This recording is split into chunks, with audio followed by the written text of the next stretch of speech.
Alright, this is a video for 3HT about exercise 32 from chapter 9. Earlier you learned how to make a box plot, but now we're going to learn how to read from a box plot, which is actually easier. A box plot divides the data in parts of 25%. So this is 25%, this is 25%, this is 25%, and this is 25%.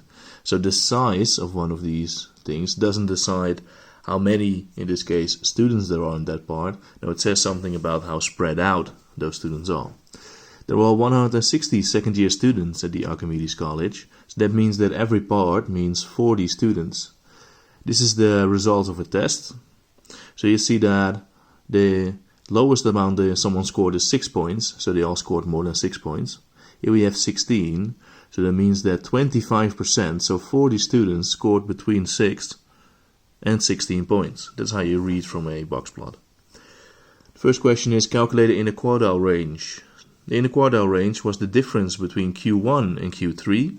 Now this is the lowest value, this is Q1, this is the median, this is Q3, and this is the highest value. So the difference between this point and that point, that's the inner quartile range.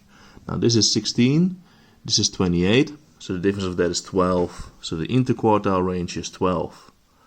Question B. How many students got between 24 and 28 points? And how many students got less than 28 points? Well, 24 is over here, that's the median. 28 is Q3. So that means that 25% is in between there. So that is 25% of 160 is 40 students. So 40 students had between 24 and 28 points. And how many students got less than 28 points? That is this part, and this part. So that's 75%. So that is 120 students. Moving on to question C. What do you know about the scores of the best performing 25% of the students?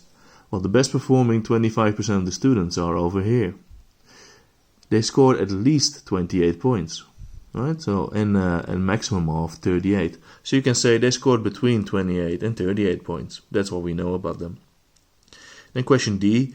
Estimate the number of students that scored less than 20 points. Okay, so here we see 20 points. Now we don't see a line here, so we can't know how many students are on the left side of the 20 and on the right side of the 20. I mean, we do know that this part is for 40 students, right? But it could mean that 39 of them had 16 points and one of them had 24 points. Then it would still look like that, right?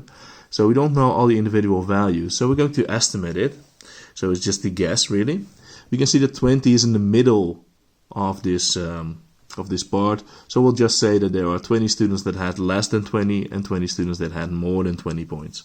So that's not really an exact answer, but it's an estimation. So here we have 20 students that had less than 20 points, and also here you have another 40 students that scored less than that. So estimate the number of students that scored less than 20 points, then a good estimation would be 60. Alright, thank you for watching, and I'll see you in the next video. Bye bye.